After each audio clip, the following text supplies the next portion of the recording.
first part of the hadith is about rules, correct? It's about how we live our lives. It's about all these do's and don'ts that we are taught and we hear about, right?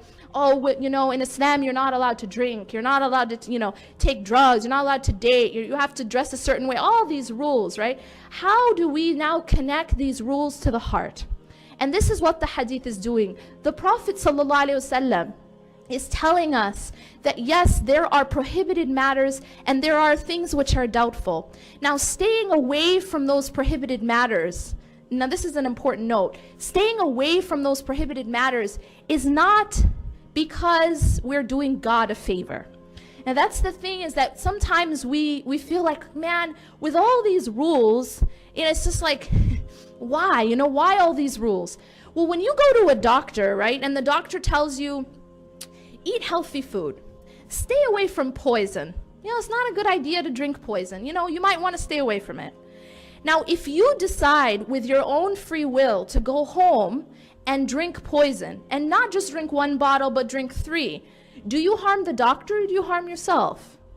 Clearly, you harm yourself. The doctor does not get harmed if you go home and completely ignore his or her advice. You only harm yourself. You're poisoning your own self. And it's that same way when there's something that God has prohibited. God gives us rules. It isn't for his sake in the sense that we benefit or harm him, because God cannot be benefited or harmed by us. God is completely self-sufficient. And one of the, I think one of the false understandings we have of God is that, if you stay up all night and you pray, you feel kind of like, oh, I should be paid back, as if you did God a favor. Right? You did all this hard work. You put in all these hours into volunteerism and all these good deeds. And it's almost like we feel like we did God a favor. We don't benefit God. We don't do God a favor. That's impossible, because we can't add to God's kingdom. But in fact, we do ourselves a favor. And this is why Allah repeats to us, and God tells us again and again in the Quran, that whatever you follow, whatever you do of good is for yourself.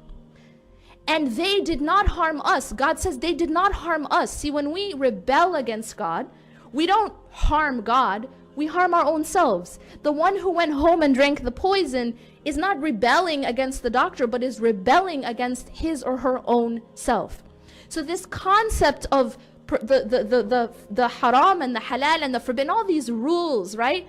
We have to come back to understand the essence, that it isn't just about rules. It isn't just about our parents trying to control us, or our husbands or our wives, right, or our teachers. But essentially, this is something for our own good.